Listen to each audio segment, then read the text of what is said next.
Good evening, everyone. Welcome. My name is Simon Jacobson. I welcome you all, as well as the web audience,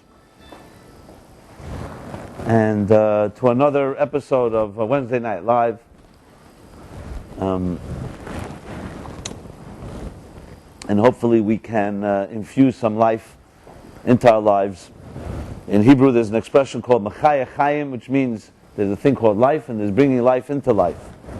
You know, we can have, tragically, a person could be in a situation that's called a walking zombie. You could be biologically and physically alive, but you don't feel alive. All the major functions may be working, yet emotionally, intellectually, and spiritually may not feel completely alive. The whole point of our lives is to actualize and to release the potential within our souls, and that potential is really almost, if not almost, but actually infinite. No one knows the possibilities that we're capable of. And you see, when people set their minds to it, what they can achieve, what we call the impossible at times. So with that being said, I want to begin by honoring a good friend who has lost, I wouldn't say lost, but passing of her father, that we're dedicating the class to Levi ben Batsheva and Yehuda, their father of Maya, passed on 3 weeks ago. You know, immediately it already evokes, I can identify it very well, because I remember very vividly when my father passed on. Hope everybody here only has simchas and good occasions, but those that have gone through a loss of a family member know what I'm talking about. I also want to extend to Philip, who just concluded his 30-day mourning period for his brother. And we should only know good things, but at the same time, when tragedies take place and we have grief, that too has purpose. And I think, as Robert Frost wrote in one of his great poems, that the only way out is through. And there's a thing that time does, but like I remember when someone came to a Shiva call when I was sitting Shiva for my father and said to me, it's like a hole in the living room, it's like a hole in the heart. And that hole will always remain there, but at some point you'll stop falling into it and you'll walk around it. And that's what happens. And hopefully the hole becomes a source of also energy. Grief is energy. It may be negative energy, but when it's channeled, it can become positive energy. And that's how we Jews commemorate and remember someone. So in honor of Jeff, close the door. So in honor of Levi ben Batsheva and Yehuda, may this class and its teachings help that soul go to its right place, and may it bring blessings back to us and to Maya, to you, and to everyone who will be listening to this class all over the world, from New Zealand to Antarctica. You never know. Today, we also know that when we release energy into cyberspace, it may even be reaching the moon and beyond. So who knows who's hearing this Torah in the solar system or beyond the solar system. So the title of this class is Have you betrayed yourself? The search for Rosebud.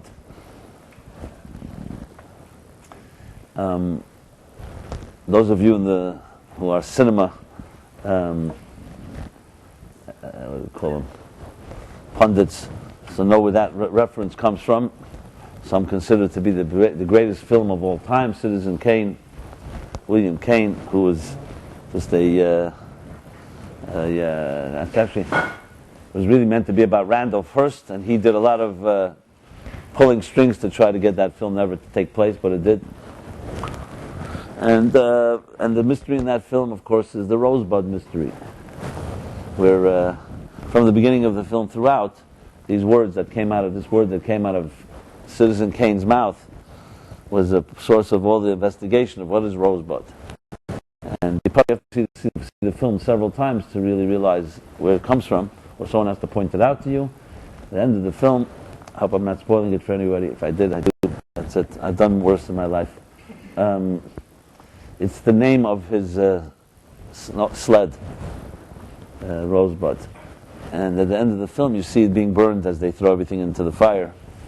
And Rosebud was the symbol for this megalomaniac, or whatever you want to call him, or egomaniac, and tycoon of his innocence. It reminded him of the innocence. He was torn away, sent away from his mother's home, and it was the sled that is like the symbol of that childhood innocence, the snow sled. So we all have our innocence. We all have our Rosebud. We all have our memories. And I want to talk about this theme this week for many reasons, but also because it happens to be the theme of this week's Torah chapter. And though when you read it initially at face value you may not see its relevance, when you give it a little thought, you'll see how relevant it is to our lives. And it is about a story of our lives, not just the story that happened 3,300 years ago, the time of the Bible, the biblical time. So what is the story in this chapter? It's one of the most dramatic, intimate, and moving chapters in the entire Bible, the entire Torah. Briefly, it's a story of betrayal and reconciliation. But it's not so simple, as we all know. Anyone has been betrayed. It's not easy to forgive after there's a betrayal. And it's not easy to trust after there's been a betrayal. And in this case, the story goes that barely a little more than 5 weeks after the Jewish people heard from God that they should not build false gods, they went ahead and constructed a golden calf and bowed to it and worshipped it. And the story continues how Moses comes down from the mountain and sees what they've done and is beyond mortified. He breaks the tablets that God gave him, the 2 tablets. It was not out of anger, it was quite deliberate. And, of course, he rebukes the people for what they did, but he also marches back up on the mountain. And that's where the real action takes place, where he challenges God and says to God, I want you to forgive these people. Even though they did such a severe crime, and it was not an accident, very deliberate, premeditated, I want you to forgive them. And if you don't forgive them, erase my name from your book of life. And the Torah continues in this chapter that talks in detail this intimate communication between God and Moses.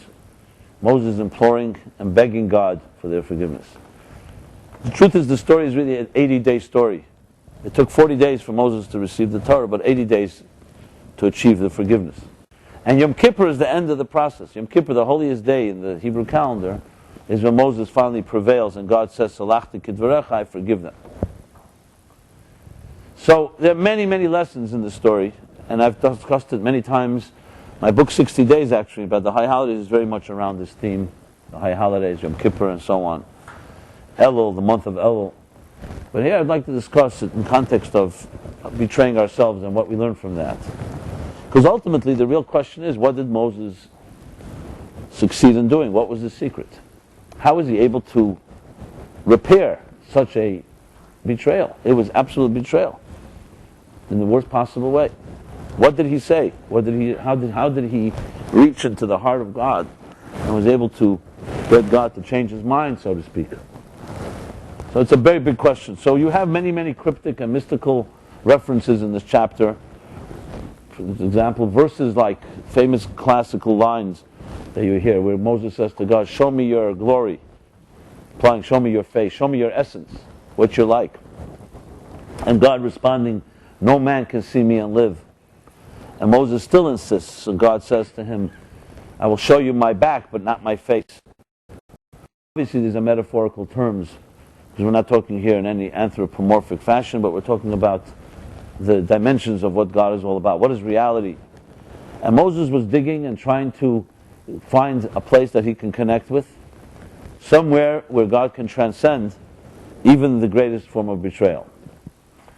And you also have in this chapter how God reveals to Moses what we call the Yud Gimel Midas Harachamim, the 13 divine attributes of compassion and mercy.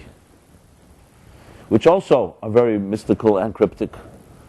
God reveals to them a secret that He has never revealed, how you invoke compassion. So imagine in our relationships, we've all made our mistakes. You had 13 keys, secret keys. How do you invoke compassion in someone that you may have hurt?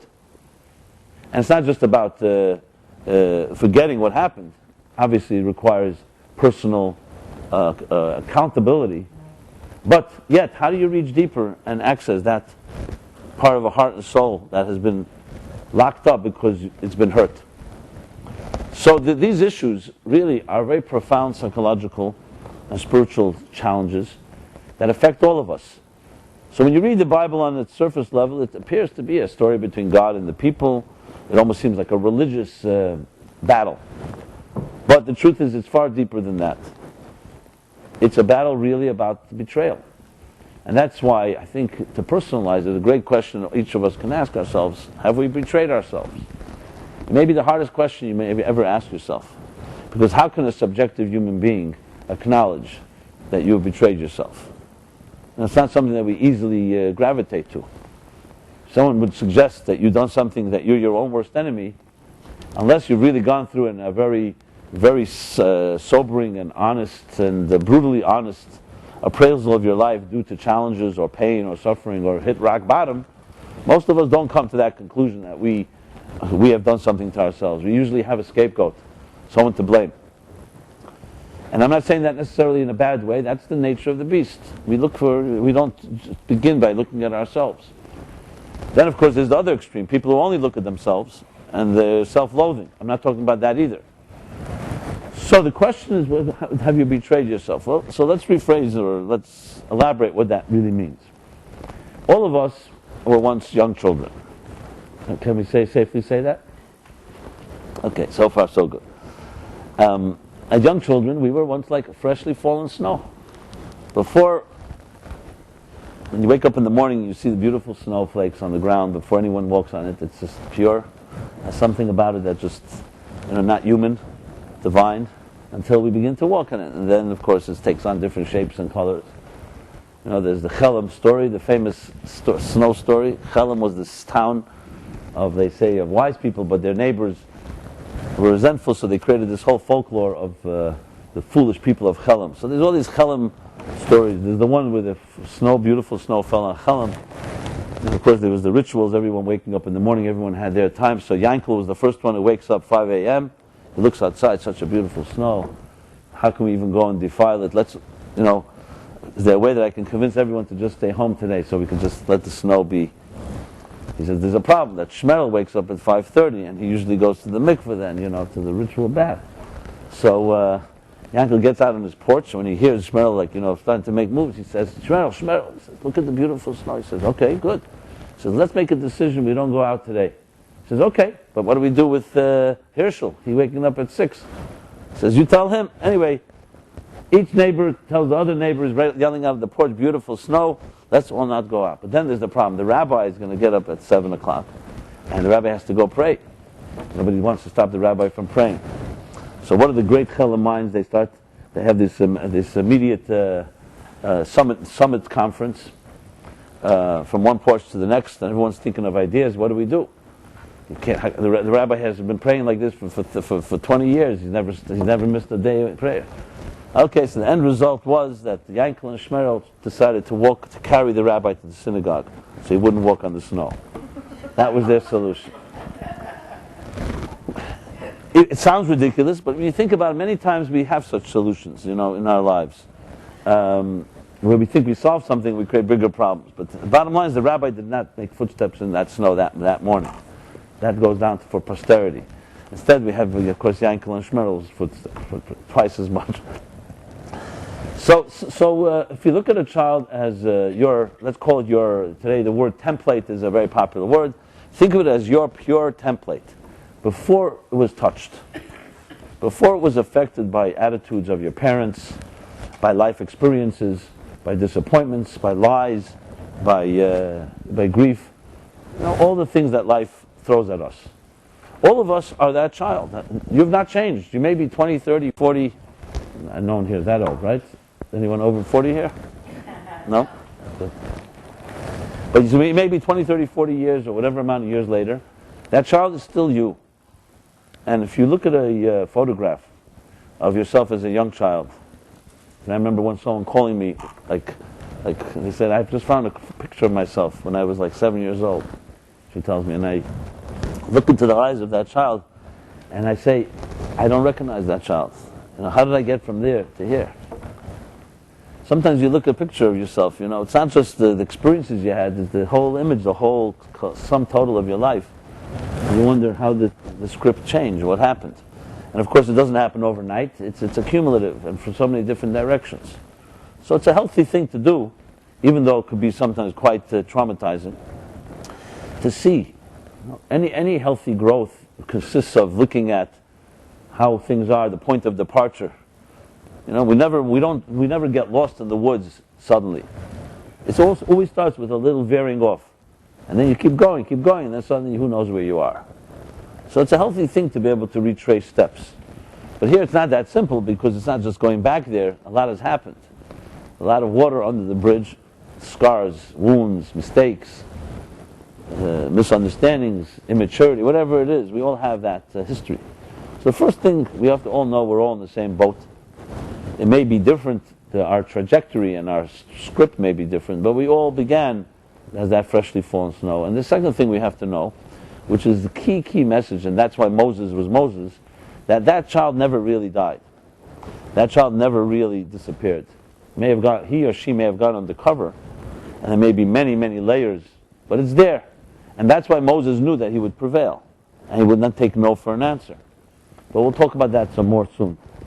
So the question is, have you betrayed yourself? Which really means not necessarily always deliberate, even though it could be deliberate. How far you wandered from that place that you were. And then when you get into thinking about your dreams and aspirations, we all have a stage in our lives, hopefully it hasn't completely been extinguished, that ideological stage, where you dream and you aspire and you even fantasize perhaps. Maybe it's even beyond the rational. But remember, all great things do happen with a dream. I never stop to marvel, cease to marvel, when every time a plane takes off, and I look outside how this plane is taking off. Well, how much does an airplane weigh? Tons and tons. And someone would come to you 100 years ago, 150 years ago, and say, listen, I want a small little investment, give me $100. What do you need $100 for? I'm going to build a machine that's going to fly. A flying machine. You'd say a flying ship. You'd say he's crazy. Because he's decided he saw a bird flying, human beings want to fly. And today we have an airline industry with it's like a whole city, not just a city. The airline industry has spawned thousands of other industries. And it's like a city within a city. And with the security line, the whole thing. You go to an airport, it's amazing. Something that just simply didn't even exist in imagination 150 years ago. But some crazy guy, some Meshuggah, as we say in Yiddish, Meshuggah has decided that he's going to fly. He's going to figure it out. How many mistakes were made, how many failures, how many disappointments, who knows? And here we have this whole industry today with frequent flyer miles and all kinds of other interesting programs. So nothing is impossible.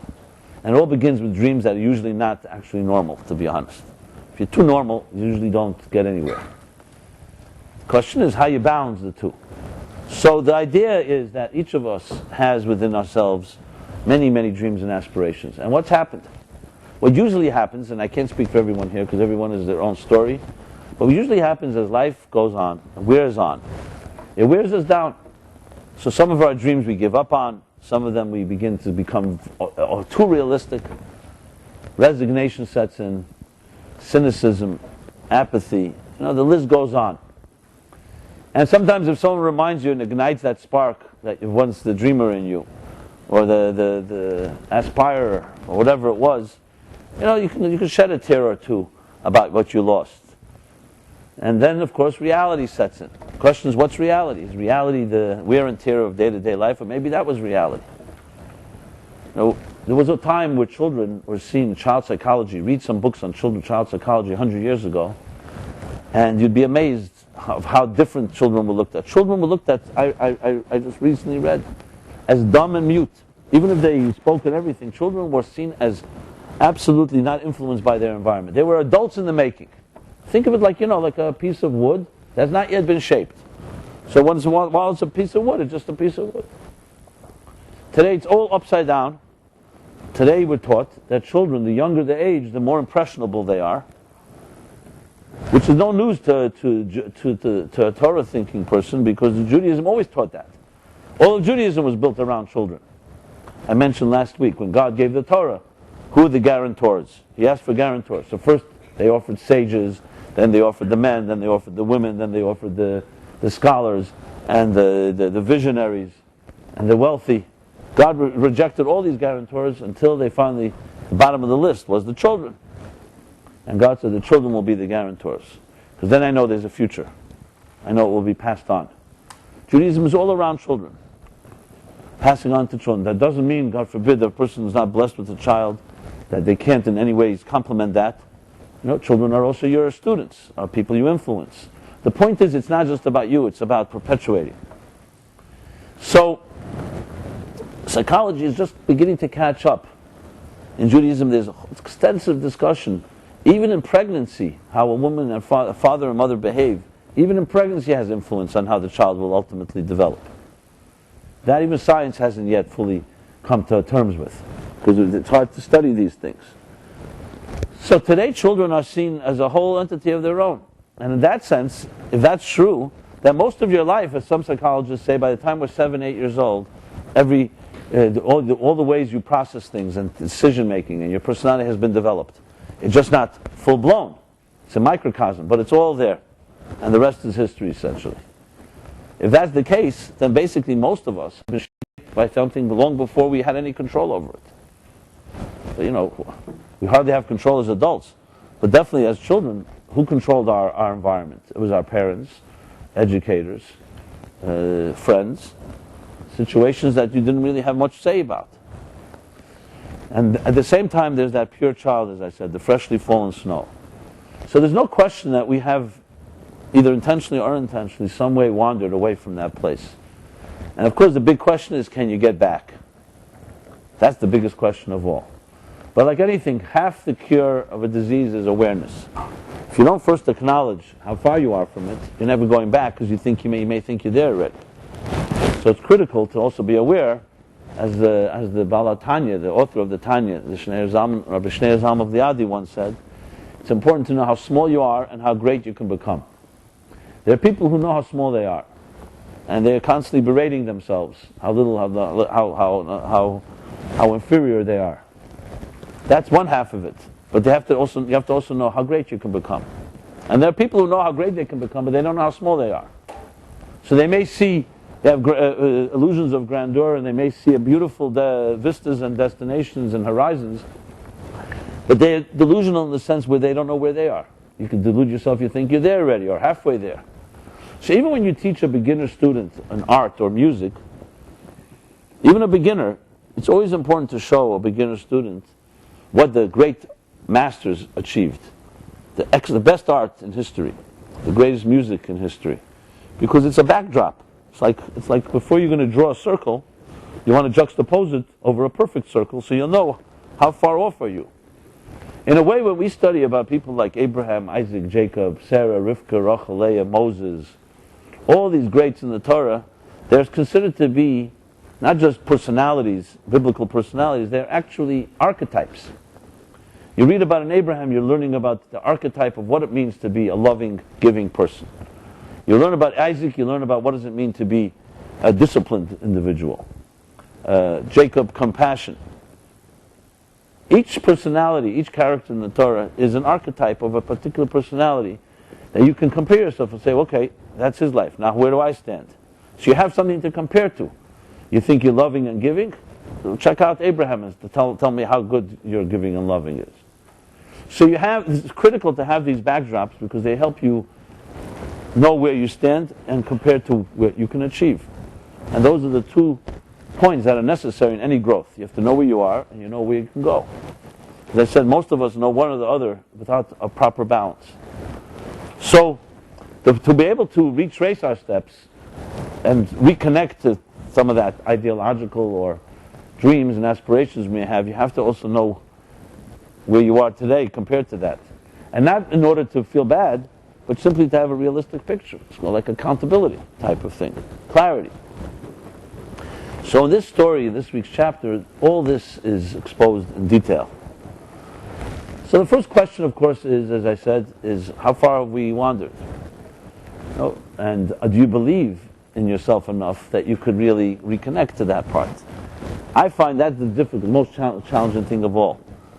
Everyone resonates with the idea that I was once a child, I was once a purer person, I lost my innocence somewhere along the way, and I had dreams. But then we also are realistic, as I mentioned, where we say, look, I fell in love, I thought it would be perfect, and it didn't work out. And I was hurt. And especially if you feel the other person really hurt you, someone you trusted, what do you think happens? What happens is, it has the wound causes you to build up another layer of defense mechanism to not trust so much next time. And if that happens repeatedly, you end up being a person so locked up in your armor with these most complex defense mechanisms. So maybe you're protected, but you also can't get out. Remember, it takes two to tango. It goes to a two-way street. You build walls around you. No one can get in, but no one can get out either. So we sometimes delude ourselves into thinking, well, you know what? I'll build doors in my walls. Entrances where I know how to get out, but no one else knows how to get in. So you think you can have a relationship like that with anyone? But there's a reason why we do this, because we've been hurt.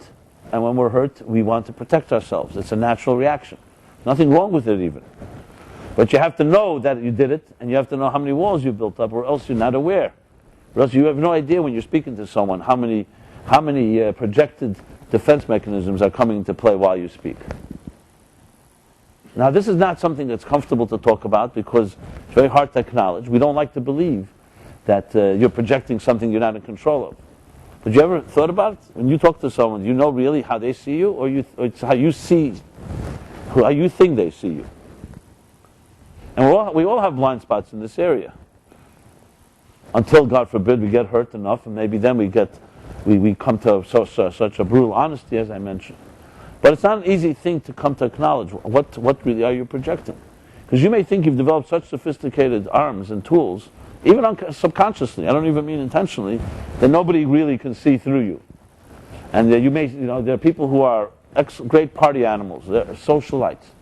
And they're excellent in the gift of gab, they can talk and then project, and they think that they get away with it. But there are people who can see.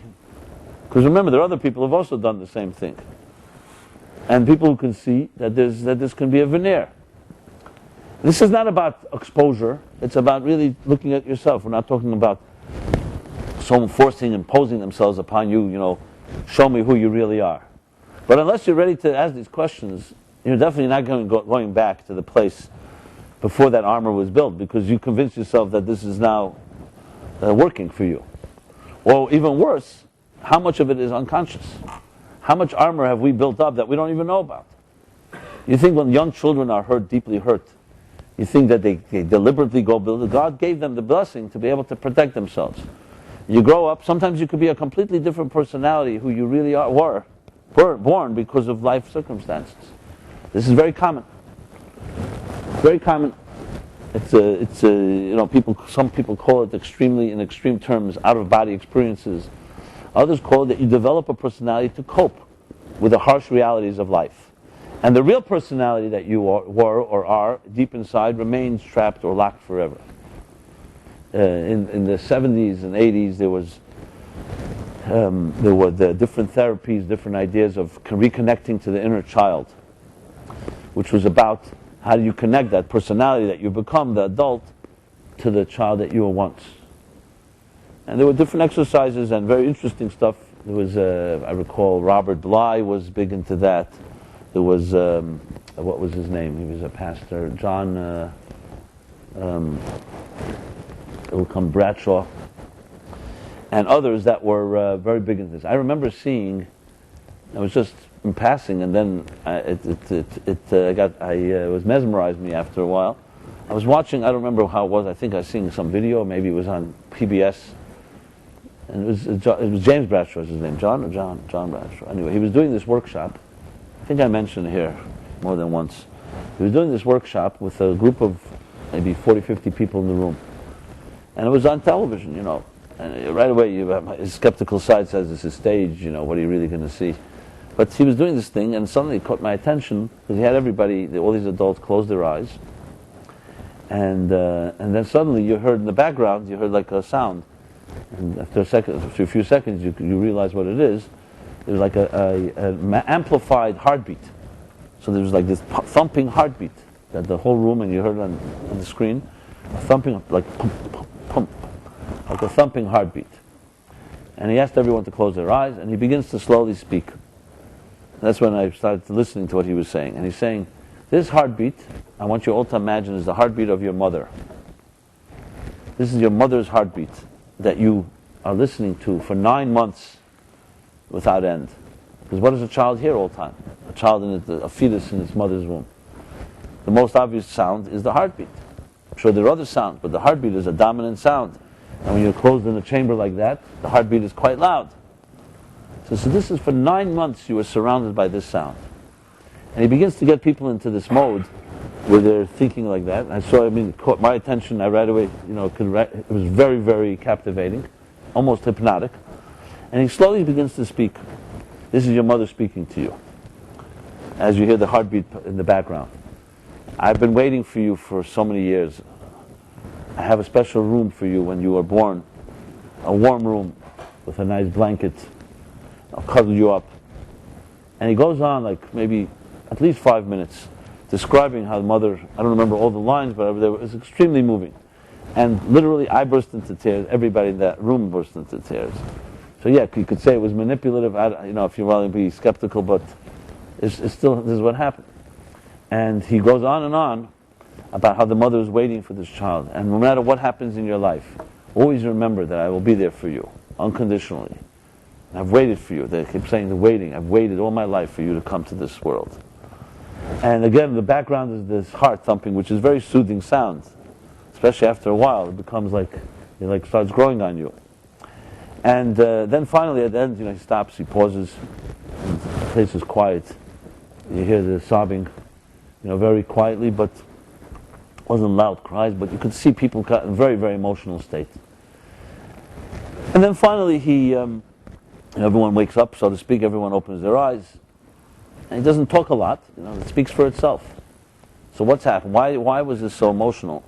It was because this is what you feel you deserve. And this is what should have happened if it didn't. It resonates so much, those mother's words, that for those of us that have not had that, it's very obvious that we're missing something traumatic. And even for those that did have such nurturing, reminds you and can reconnect you to such a fundamental state. So in that stage, none of us remember 9 months in the womb of our mothers. And we don't remember the first early formative years of our lives either. But there's no question, who you are today is all shaped then. And God forbid something was missing. Sometimes, it takes an eclipse of the sun to appreciate sunlight.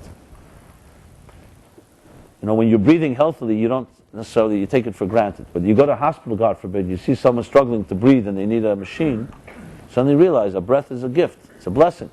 And every breath, what are the odds to be a healthy human being with 75 trillion cells in your body? What would it take, God forbid, for one mutation, what havoc it wreaks?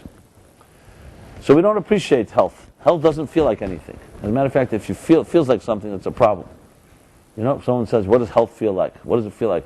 It shouldn't feel like anything. It should be seamless and visible. But when a person is lacking it, that's when you suddenly see the glaring eclipse, the glaring vacuum. And that is essentially what was happening in that room that I just described. People sensing that I don't think I've had that. I never felt unconditionally accepted like that. So it just shows how little we know about what's really making us tick. So what do we do to compensate when we don't have that type of unconditional love? Who knows? What kind of distortions, what kind of machinations and defense mechanisms, as I mentioned, do we develop to protect ourselves? And when a person does have that, how much power does it give them the courage to take on anything? How many of our lives, how much does fear play a role in our lives? These are very challenging questions and very difficult ones to answer because fear is an invisible enemy. You can't even measure it. There are forces you can measure. But how do you measure fear? Fear is like this, is a lack of something. Fear is a negative. It's like a black hole. You can't measure it directly. You have to measure it indirectly. You can only measure it by its impact, not by its force. So you can see from all of this that this is not a simple exercise. It's really a lifetime journey.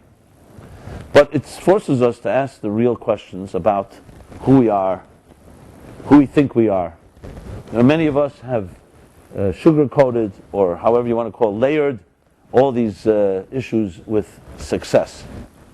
Success in business, making money, success in relationships, or whatever people want to call success. Ambitions, a drive. Now, that doesn't necessarily mean that all these things are bad, but how much of it is compensating for a lack of something? And if it is, what's really going on? So, you could argue, well, if my life is working, who really cares if it's a delusion or not?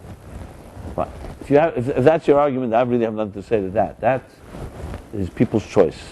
That's our own integrity. If a person wants to believe that and wants to live that way, I'm definitely not here to make anybody uncomfortable. Actually, I can't really say that. I would try to find ways, but I wouldn't be direct. Even saying what I'm saying now. But there are people who are immune to this. It doesn't bother them.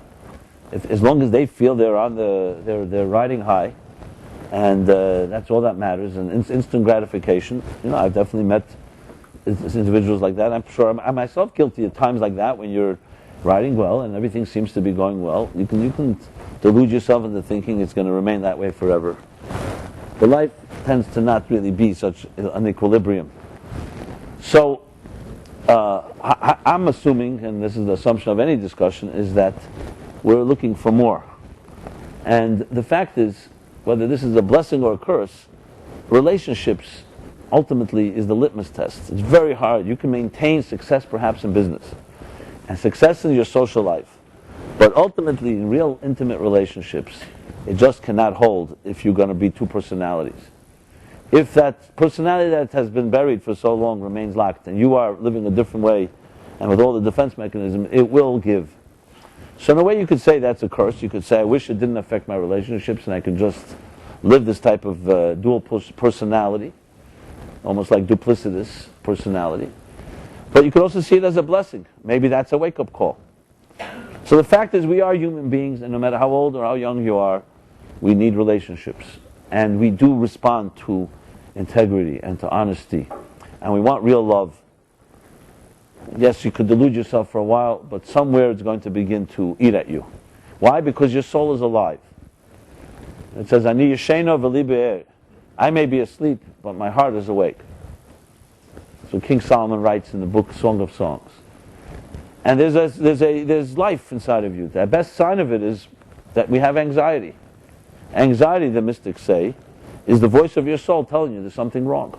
And you better do something about it. Now, of course, we'd all love to not get rid of our anxiety. But the other option of no anxiety is basically, as the famous line goes, is living a life that's comfortably numb. You're so numb, you don't even know you have a problem. Now, I know some of us would prefer that. That's called a painkiller. And I'd rather have that, but you really think about it. You really would want to live the rest of your life that way. So anxiety and psychological pain, existential loneliness, is, on one hand, yes, very painful, but is also a sign of life. That means there's someone in there, knocking, and demanding something. If we're wise, we don't try to silence it, we try to respond to it, and do something about it. And this is where the story of this week's chapter comes in. And you can see from this what means Moses, why Moses was Moses. So here there was a fundamental betrayal. So think of it in psychological terms, our own betrayal, in the worst possible way. You had your God, a real God, and you decided to find a false God. That's easier, a golden calf. Golden calf is a symbol for any temptation, any desire, anything, including gold itself, actually, money. But it's symbolic of anything that, bottom line, you begin to worship that shouldn't be worshipped. And that's a betrayal. That's a betrayal against you, against your soul, and against God. And here I have to categorize, to qualify. When I say God, I don't just mean God in the juvenile way that there's God sitting in heaven who said, listen, I want you to worship me and not worship false gods because he's jealous or some competition. We're talking about God here as reality. I'm talking about a sophisticated concept of God. A higher reality, that's not you. Not man-made, not worshiping yourself or not worshiping man-made objects. It's a higher reality. Here's not the place to go into a long discussion on this, but some of you have been here to this class or have thought about this, know what I'm referring to. We're talking about a God that is the essence of all of existence. The classic story, I think it was after you, Sonny, coming, when it was a group of music and entertainment people. I remember I realized that instead of I realized that I may be stereotyped by the people coming, so I decided to create this whole language of my own. Instead of using God and Torah and so on, I created this whole language. God was the essence or the reality or unconscious states of undefined energy. The Torah was, I called blueprint. The mitzvahs were connections. Mashiach was destination. And I was talking about the search for the essence of all reality, using these different connections, following a blueprint, reaching a destination. And everybody was like, wow, this is unbelievable. We reached the essence of it all. I remember one guy saying, that sounds just like an acid trip I was on. Tell me more. How do you do this? You can do this naturally? And finally, after a few weeks, a guy came over to me. I think it was before your time, Philip. I don't remember. Do you remember the story? I told it so many times. Anyway, but the bottom line is a guy came over to me and said to me, tell me, Rabbi, are you talking about God? I said, yes, but don't spoil it for the others. So I was able to have this whole conversation without loading it with these loaded images. When you think of it in terms that, the word God, what does the word God mean? Most people have very childish images of God. Because you take a sophisticated course your entire life of what God is like. God we pick up from what our teachers, our parents, and so on. Or through life. Some of us have an instinct that we sense there's something greater. And so on. And the debate rages. So when we talk about betrayal here, we're not talking about just some type of, as I said, religious betrayal, not following the rules or the laws. We're talking about betraying your reality, betraying your essence, and replacing it with some false God, with some false idol.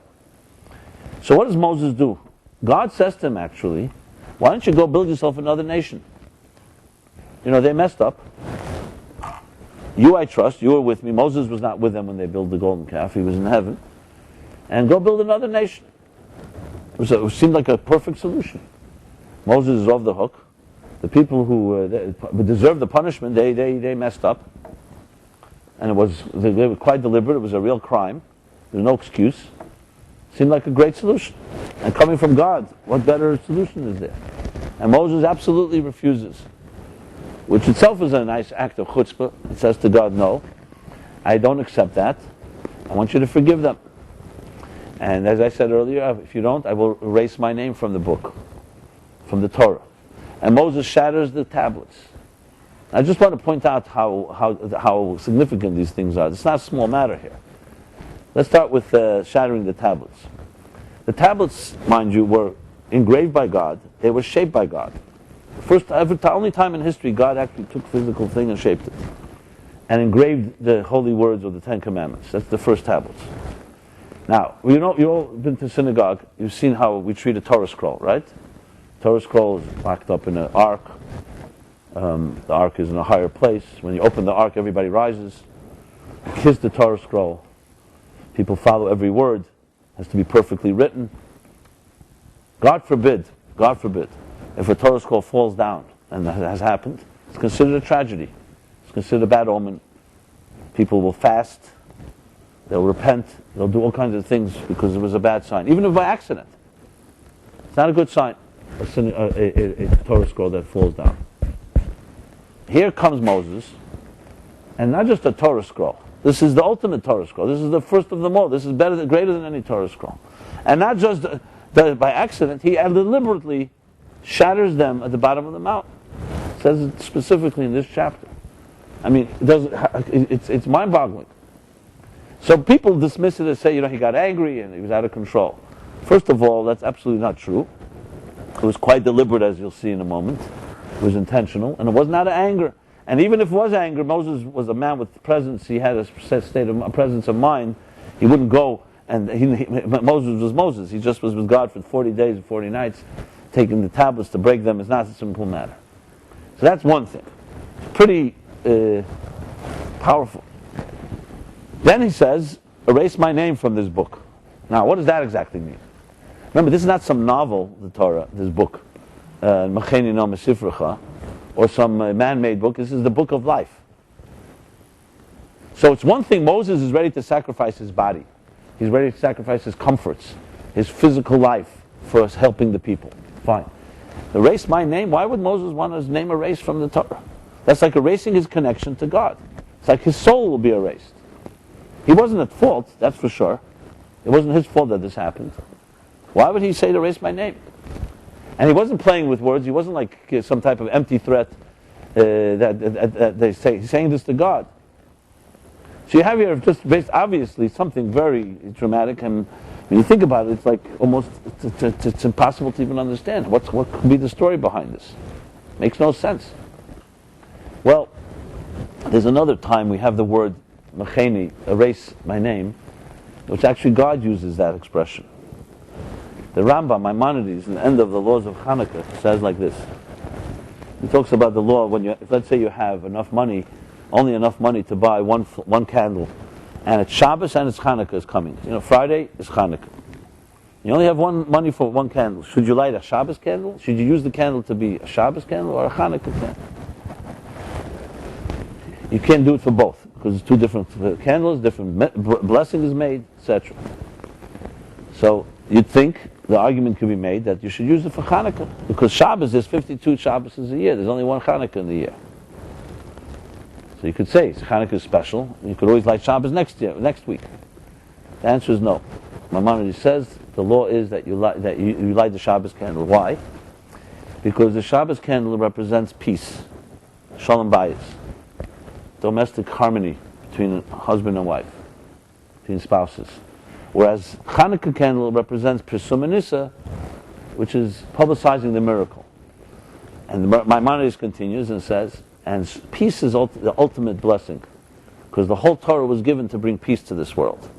So that outweighs the Hanukkah, as important as the miracle is and all its significance, but nothing comes greater than creating peace. And then he adds, it's from Medrash, he adds, that even God himself says, erase my name in order to make peace between a husband and a wife, referring to a law in the Torah in Pasha Nosei Soita, where there's a accusation that a woman was betrayed her husband. So the end of the story is to prove that she didn't. God says, erase my name, use the name, you put God's name on a piece of paper, on a parchment. The whole complex system. But bottom line is, God says, erase my name, and that will be a sign that she did not betray her husband. So basically Maimonides is proving from that, look to the extent of how shalom, how peace is so important.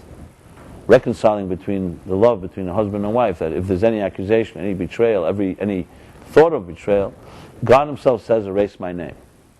Now, there are many ways God could prove that the woman was faithful. Why would he choose this way? So clearly there's a message, because God wanted to say that when it comes to creating love or recreating the love between a couple, I want to prove that even me, I myself want to be erased in order to preserve that. Never allow religion and never allow me to be in between a husband and a wife. So, interestingly, the same word is used, erase. Moses is saying exactly the same thing here. He's doing what God did. He knew that how God behaves. He's saying, erase my name if you will not forgive them. Because he understood that there was profound love between God and the people. And no matter how much betrayal, he knew that the love doesn't disappear. He knew that, and absolutely. So it's not that they're off the hook, not that they should not be accountable and should not be punished or not be disciplined, but he would not take no for an answer. He knew that it could be achieved.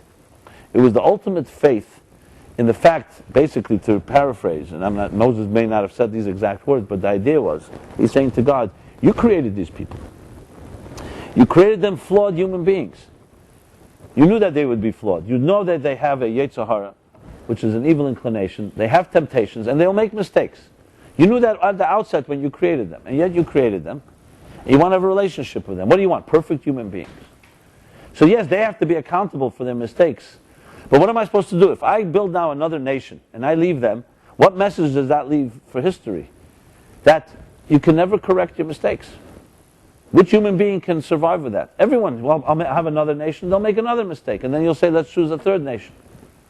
Moses was fighting for the destiny of life in itself, recognizing that God created the human being, the human race, with all their flaws, and God knew that they are flawed, and Moses was saying, there's no way that you created them this way, and you can just give up on them. I need to be able to tell them that there's hope, that there's no such thing as impossible.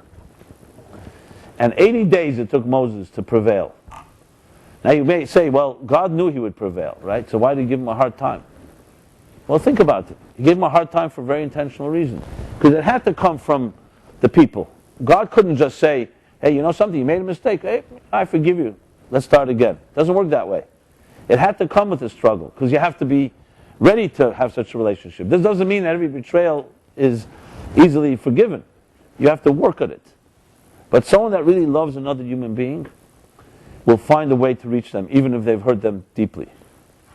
And God knew this, but God knew that it had to come from Moses. And Moses, of course, was a Moses. He didn't give up. And when he returns 80 days later, he returns with a second set of tablets. And this is Yom Kippur.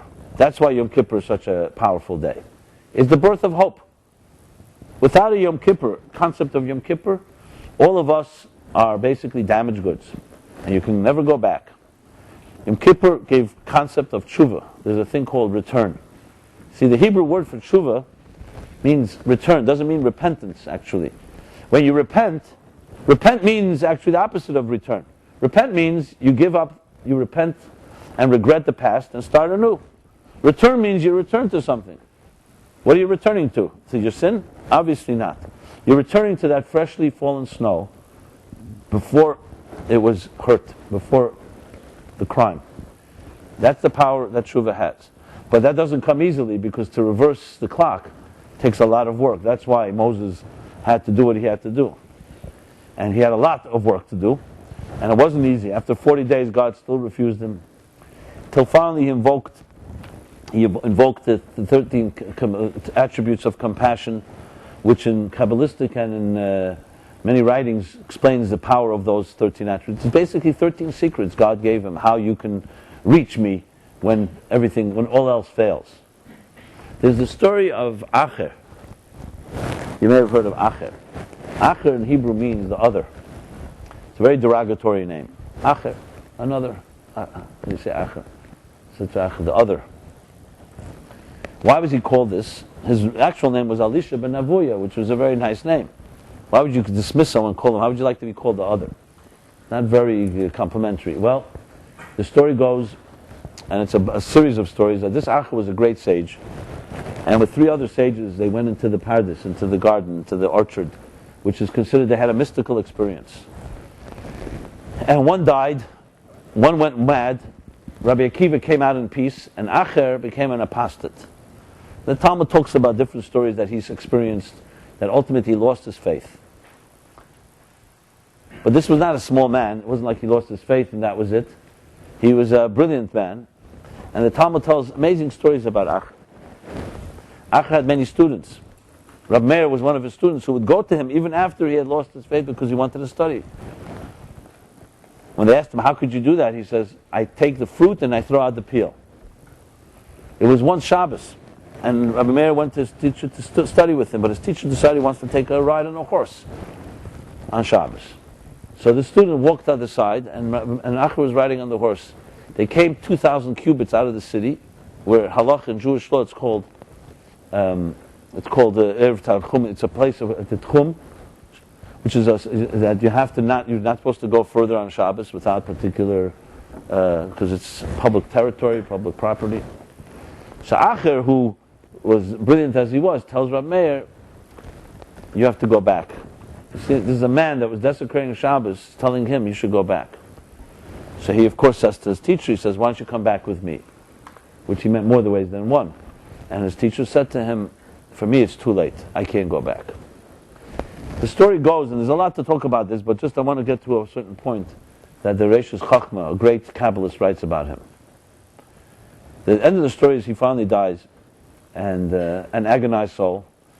His crime was so great because he's considered the ultimate of what's called Yudeus Rebbeinu Mechaven Limred Bey, a man who knew his master and deliberately chose to defy God. So it wasn't out of ignorance, it was out of knowledge. That even hell didn't want him. That's what it says. Gehenna did not want him. So there was no place to go. Heaven was not his place, and hell didn't want him. So it says that the soul remained hovering over the grave in deep pain. There was no place to rest. Until finally Rabbi Yehuda, the Talmud talks about how he prayed to get him into hell at least for the weekend. I don't mean that literally, to get him into hell.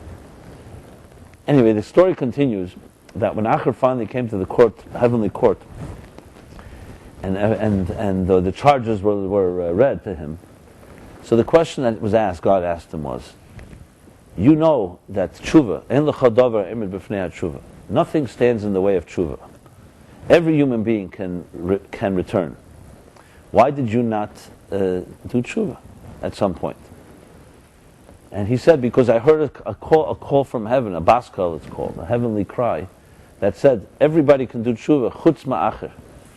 Everybody can do tshuva except for me. That's why, by the way, he was called Acher, dismissively, because once he, so-called, betrayed himself, that's how they named him. So the Reishus Chachma says that God responded to him like this. You also know the law, there's another law, that when a host invites you to their home, so obviously you're a guest, you're supposed to listen to what your host tells you, or else don't come there if you don't want to listen. You're supposed to listen to everything except to one thing. Kol ma shabal habayis omer lecha aseh, everything the host tells you to do, you're supposed to fulfill, except one thing. Chutz mitzeh, except if he tells you to leave. That's a law in the Torah, that if a host invites you to a party or to a meal, so when he's there, of course he tells you to sit here, there's guidelines, there's rules, there's etiquette, whatever it is. But if he tells you to leave, you don't have to listen to him. Because that's, he invited you to be what, sadistic?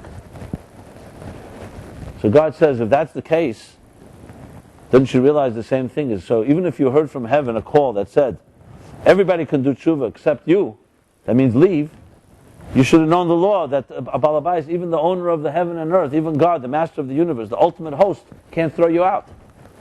He can tell you to do everything, but he can't tell you to leave.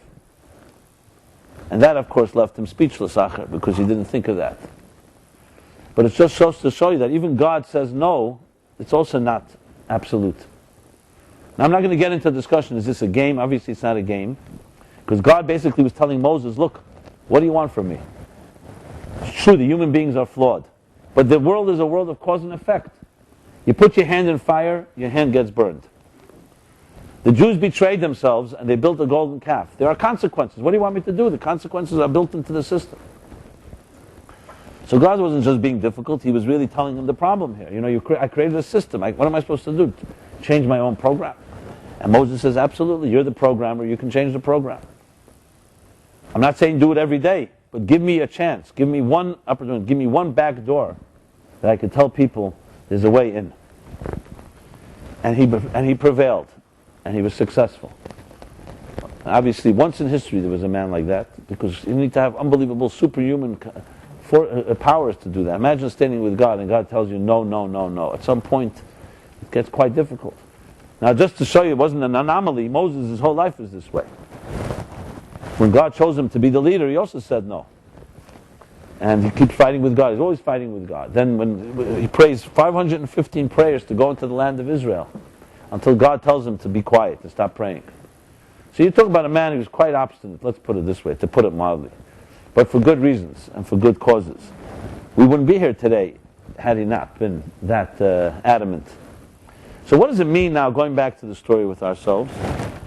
So this pioneer opened the door for us. There's no such thing as not reconnecting to who you are.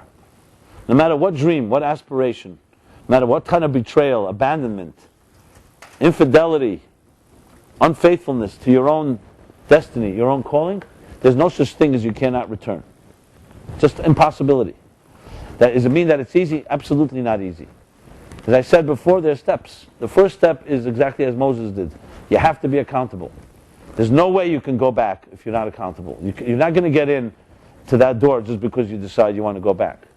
You need to be accountable, which means you need to be aware, as I mentioned earlier, who you are, how far you've wandered, where do you want to really go back to. And it's going to take a lot of strength and courage.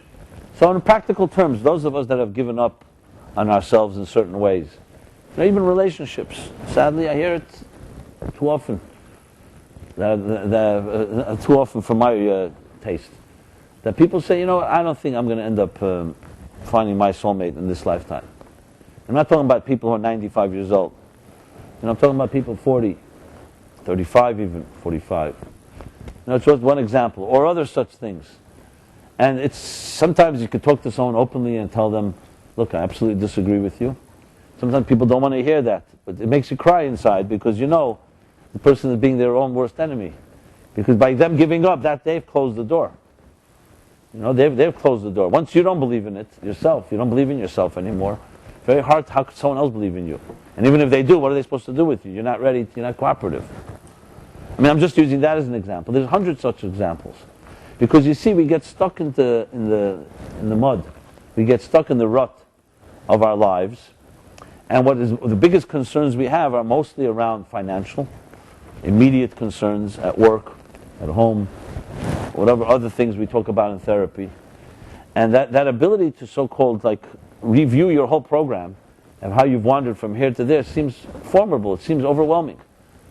It seems I'm going to go back to the place I was when I was 15, 20 years old, or even a child. That type of idealism. It doesn't, even if we dream about it sometimes, we don't think it's doable. And even if it is, we don't have a plan. How are you supposed to do that exactly? Well, I don't have a quick answer for you tonight, but I will tell you that there is a system. Because just as you've gotten here from there, there's a way to get back, It's like every road. You can get lost. If you got lost, you can return. The road goes two ways. The idea that the road is only a one-way street, or the clock only goes, the arrow is only one direction, is a delusion. It's a delusion that's precisely based on the weakness and the demoralization that comes from our own not believing in ourselves. That's why you need a Moses. And that's why something more important than that, we have a Moses inside each of us. In Tanya, he brings this from the Talmud. Moses later tells the people, what is God asking already from you? Ma Hashem elokech shel mimach, kim liyiras Hashem. This is Moses speaking to the people, imagine. He's saying, what does God really want? He doesn't want nothing very serious. All he wants is to fear him and have connection to God. So the question the Talmud says, what do you mean? That's a small little thing? Why is Moses dismissing it? It's like someone saying, what does he really want from you? No, just bring me a penny, big thing. Yeah, the whole life for a person to have Yiras Hashem is not easy. So the Talmud asks the question in Brachas, what does it mean Moses is saying that's all there is? All it is God, all he wants is you to have awe of him all the time.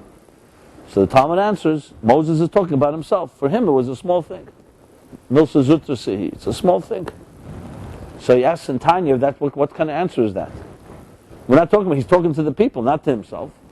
Yeah, for Moses that's a small thing. But when you're a tzaddik and you say, what's the big thing? Just be perfect. It can't be perfect. So he's talking about himself, he's projecting that on people that are not perfect. And Moses was quite aware that they weren't perfect. So that brilliant answer in Tanya is that Moses was speaking to the Moses inside each person. He knew that everybody has that potential. So on one hand, yes, we're people who are not on a level of Moses, but inside of our soul somewhere there's a small little Moses. That's what he says. In every person. Which is why we read these stories. Why would we be told such an amazing story of Moses going up on the mountain and asking for forgiveness and being so adamant? None of us are Moses. We're not allowed to compare ourselves to him. It's a different league. Why then are we told the story? Why is it so important to know? It could have been said very briefly that the Jews sinned, Moses achieved forgiveness, and that's it. We have a whole elaborate story here. Because it wasn't just that Moses achieved what he achieved, but he was also giving us a system. We too can invoke the 13 attributes of compassion. we too can transcend and reach a place that's beyond the betrayal. So it's like in healing, in all healing, ultimately it comes down to this. God forbid a person gets wounded. So there's one way to heal a wound is you patch it up, you wait for it to heal. There's another way where you can access the place in the body or in the immune system that precedes the wound. Stem cells somewhat of an idea like that. But there are other research where the healing begins not from the outer level, it begins from the root. So if you can reconnect to the place where before the wound was there, you transcend the wound and that way you heal. In the context of our relationship with God or our relationship with our soul, the fact is, and this is unequivocal, that no matter what wound you've experienced in your life, even if it impacts the rest of your life, but it does not mean that you have become a damaged goods. That is absolutely unacceptable. From a Torah point of view, we say every morning, Neshama shenasata bi taharahi. The soul that you've given me is pure. Every person says that. That means that no matter what happens on the outer layers, the soul remains pure no matter what. The challenge is the soul can be pure, but it's in a dormant state. It's like within, and the arteries and the channels that connected to the outer level may have been severed or hurt. So the question is, how do you reconnect to that place? But the first thing you must know is that it's there. That's what Moses' first statement. He had no question that the love is there. He didn't know where it was, but he had to dig and he's going to find it somewhere. And then begins the process of how you, once you know that definitely, you know there's a light at the end of the tunnel, then the process begins how you, step by step, reach there. That's where it's more complicated, to those steps. But the first step is an absolute conviction of that. Now I, many years ago, began my, career, whatever you want to call this, teaching, writing. I'm pretty naive still, but I was much more naive, let's put it that way. And I had not seen real darkness in my life, thank God. Grew up in a relatively loving home. Some would like to say that no home is completely functional, but fine. But some are, let's put it this way, more dysfunctional than others. And I had not seen or experienced firsthand real darkness. I really hadn't. And when I first encountered it through people I met, I didn't even believe it. First things I heard I thought were fantasies. I thought people were making up stuff. When a guy told me, I think I told the story here, that he learned love from a dog. Someone twice my age, sitting in my office. I'm 26 years old. He was probably 50. Telling me he learned love from a dog because his father, who was alcoholic, would beat him, and his mother with a bat, and he would go running out, black and blue, lying in the garden, and the dog soothed him. I really, when he told this to me, I could not believe it's true. I didn't say anything. I was respectful and I listened. I had no clue why he's telling this to me and what I can do for him. But I guess he trusted me. And I could not believe it. I thought, and not that I thought he was lying, but I thought like something the matter with him. But I remember it bothered me so much. I went to a library, started looking at some books. I started looking for something. I've never seen anything like this. And I considered myself well read, and I had studied, and I knew some things, but such raw pain I had never heard of. You hear about abuse, but I didn't hear it firsthand from a person and so on. And then I started reading. I couldn't believe what I was reading. And then other types of abuse, sexual abuse, and what it does to people. I remember vividly a story where I actually ran to a bookstore because someone told me, a professional, which book to read. I got the book, The Courage to Heal. Man alive, that was a read. Don't trust me, it's not for bedtime reading. It was horrendous. I couldn't believe the book. It's written by these two women. It's about sexual abuse, but not about the abuse, about the impact on a person's life. And it wasn't just like it hurts a person.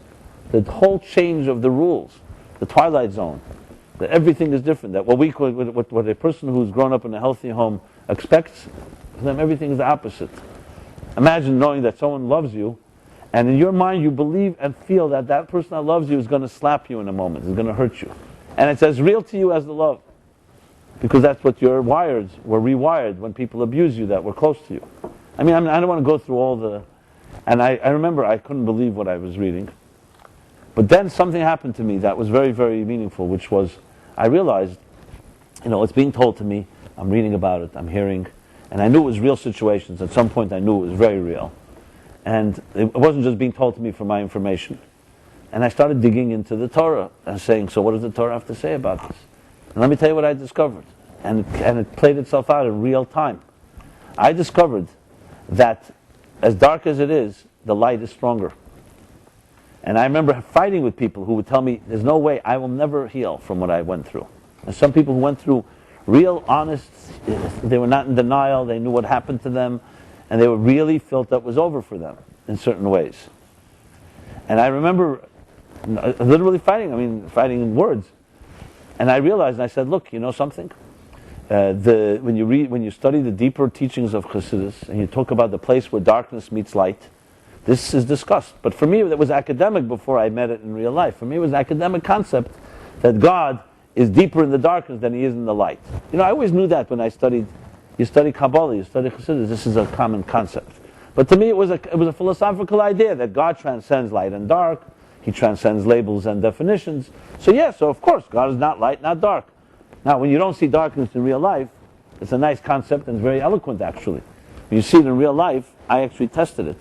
And I was amazed at the results. It's absolutely correct. And I've seen people who come in the darkest life they've had, were able to reach hope in a place in their souls and hearts.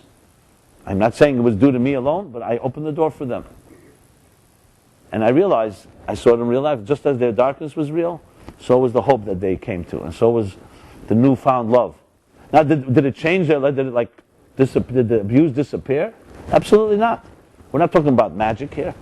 We're not talking about a magic pill. We're talking about, with it all, still coming out stronger. And I have real people I know personally, obviously most of this is confidential, not most, all of it, because everyone has their personal life, not everybody wants to discuss it. But I learned unbelievable truths from it that I would never ever have learned had I not seen it play out like that. Now, I hope for everyone that no one would ever have to go through anything like that. But unfortunately, we live in a world that is a dark world. And there are some cruelties in this world that are unimaginable. And especially if you're not even capable of it, you can't even dream that it's possible. You can't even, there's some things we all have, our weak spots, things we're capable of. But there are some things that you can't even imagine doing because you can't imagine anyone doing because you would never do it. Even in your worst nightmare, you wouldn't end up doing it. So all of this goes back to the story, yes, there's a lot of betrayal in this world. And most of all, the worst challenge is not if someone else betrayed you, if you've betrayed yourself. That is the thing that we have to ask ourselves. And the biggest betrayal is if you give up hope on yourself. Because then, and I'll say it even as a skeptic, if what I'm saying is 1% true, that you have within you something that you've given up on, think about what the consequences of that are. That you have something that you decided is impossible. No one else, you. You are participating in your own so-called destruction. I don't mean to be heavy about it, but that's no other way to say it. So the fact is, yes, it requires a deep, deep faith that your soul is intact, no matter what, even whether you understand it or not. But it also requires a little humility, that you don't have it all worked out, you don't have it all figured out. And the first thing you don't have figured out is how resilient and how powerful your own soul is. When you acknowledge that in a real way, I don't just mean academically, you're good on your road to finding that part of your soul. But you have to really acknowledge it. And the reason it's hard is because the reality that the script that we've written, the new reality of our lives, dominates. And we're not necessarily interested in going to that place. It's maybe too terrifying. You don't want to be disappointed. You don't want to take the risk. But what other option is there? The other option is to live out your life based on the script you have right now and never hope for another possibility. That to me is, I could not see myself, I couldn't see anyone who's really looking for something to do that. So that means, hopefully tonight, all of you can believe or imagine or please dream, maybe there's some new possibilities that you haven't dreamed of yet. Maybe. Start with that. And then start working at it. Here we have a story that was documented and it worked. Do you think we're here now, 3,500 years later almost, as a people, as a Jewish people, and survived it all? You think it came by accident? It came because there was a Moses who taught his students what it means to survive. How do you get through anything? It was a method. It's not a method, it's not one trick or two tricks, it's a whole attitude. But do you think the Jewish people survived it all because they just have some inner strength? There were methods, and there were people who intentionally implemented them.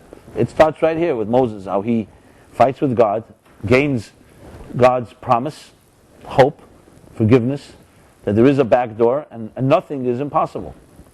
And that became the MO, so to speak, of the Jewish people, and that they stuck with it.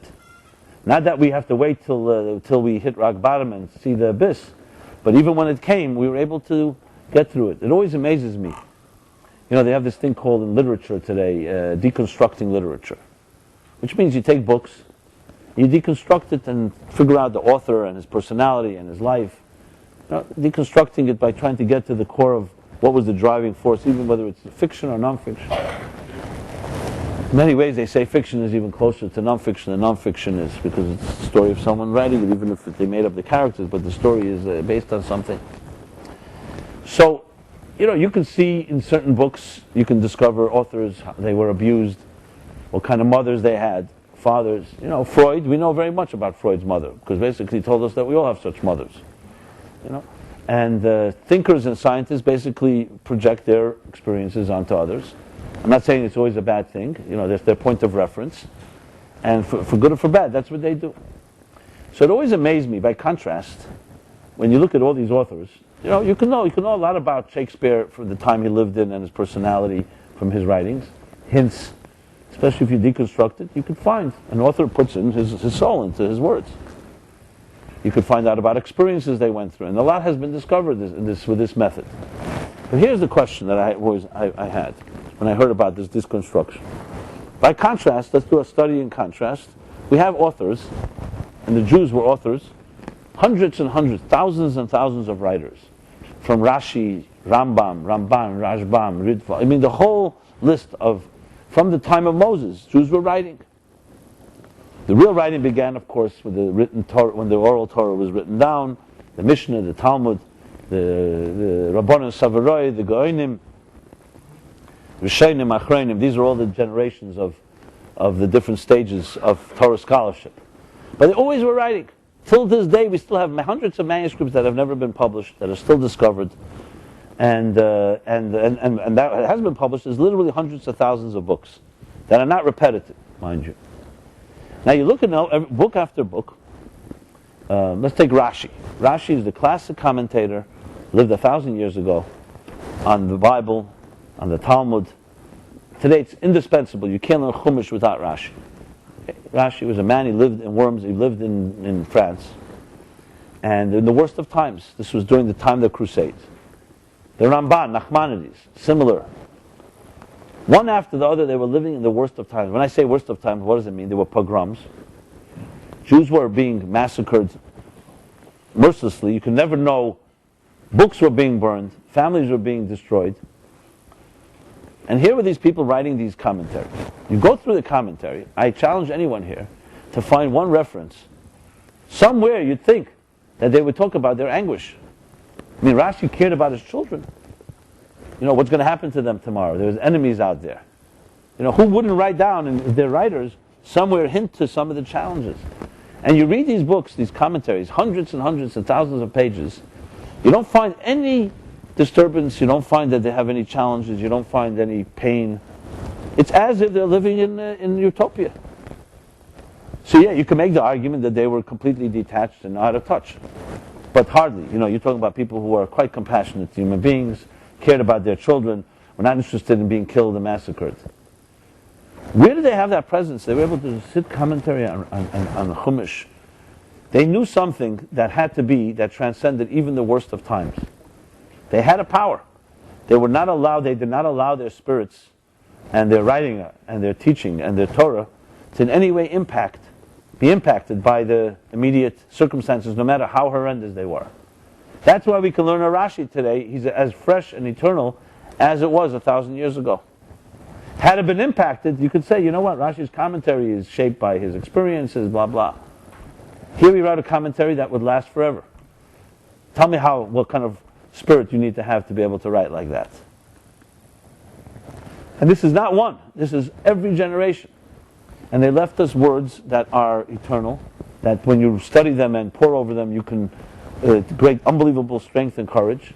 But this alone is an amazing thing. You know, by us today, every time we have a stomachache, you text somebody about it, you know? We have documentation of every mood. We have smileys and you know, the different... We have every stupid little indigestion becomes documented as like a major thing in your life. You know, I'm not feeling so good, this and that. So, pretty good, interesting contrast. Just to tell you how far we've wandered, if you talk about wandered. Now, I'm not saying we should always be comfortable. And as they say, when someone tells you, when someone asks you, how are you, don't tell them how you feel, because how are you is a greeting, not a question. No, I'm sorry. When someone asks you how you feel, don't tell them about your indigestion. It's a poem. Because how are you is a greeting, not a question. That's it. Brilliant piece of wisdom. So here we are in this world, and thank God we live in prosperous times. Yes, there's a recession, and I'm not suggesting there aren't challenges, especially internal ones. But today our biggest challenge is complacency. You know, thank God we don't have to run from pogroms, and we don't have to be afraid of sending our children to good schools and give them proper Jewish education and all the rest. But today the challenge is we're comfortable. I mean, you're comfortable, little problems become big problems. I mean, you sometimes forget what the priorities are. So, obviously, we are in a way very much spoiled and also addicted to a fast food diet. So, to talk about how do you get beyond your psychological scars when you're already middle-aged, for most of us that's like a luxury we don't think we can go to. You know, I barely can make ends meet. You know, I'd like to know who's going to win tonight's game or something like that. That becomes the conquests. So there's a lot of deprogramming that's necessary to be able to begin this process. But you heard it here tonight, so you have no excuse now. And the journey begins now. It begins any moment, but it's a journey. It is a journey. And I speak to you just as I speak to you, but I'm speaking also to myself, because no matter where you are, there's always more to go deeper and dig deeper and conquer new horizons, and never feel that you've gotten too old or you lost your chance or the hope is gone. You leave it for the next generation. Every generation has its opportunities, but we're here. We have a vote of confidence every morning that you wake up that God wants you here, or else you wouldn't be here. So every morning we say Moda Ani. We acknowledge that our contract was renewed. And now the question is whether you're earning that renewal of the contract. You know? Or do you go back to tomorrow will be just like yesterday or another continuing the same routine. So that's our choice. We have two options. As I always say, quoting King Solomon, he says in his pessimistic words, you know, what can we really achieve with our lifetimes? He says, a generation comes and a generation goes. All the rivers flow to the sea and it never gets filled. And there's nothing new under the sun. Or as some say, the more things change, the more they stay the same. Now the classic line that throws cold water on any aspiration and any hope. You know, so it's the same ring around. You want to delude yourself that it's a little exciting. He says, Ei kol chodesh tachas Hashem, there's nothing new under the sun. And he's right in a way.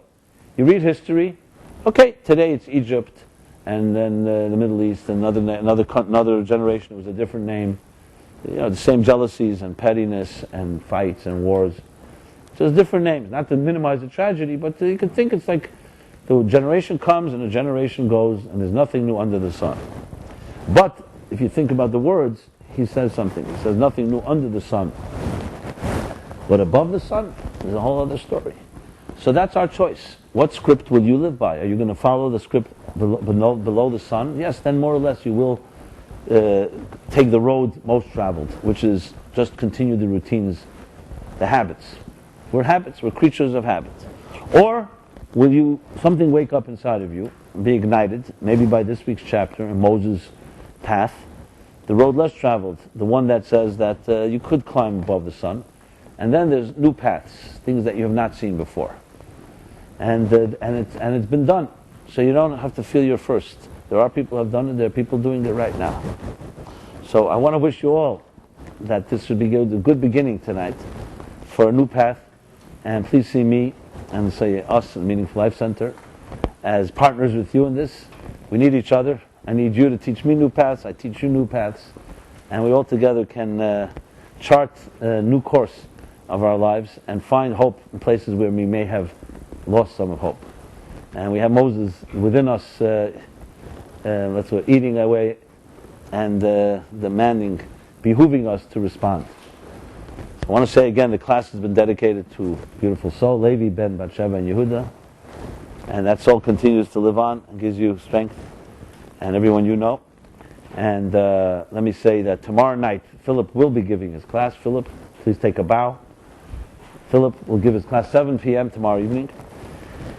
And we will keep you posted of everything that's going on. Plus, if you haven't left your email address, please do so. And if you like, you send an email what your mood is like today or tomorrow, and I'll respond. And it's an honor and pleasure to sit with you and share, intersect our soul journeys that we meet here, and hopefully we'll continue to meet and enhance each other's lives.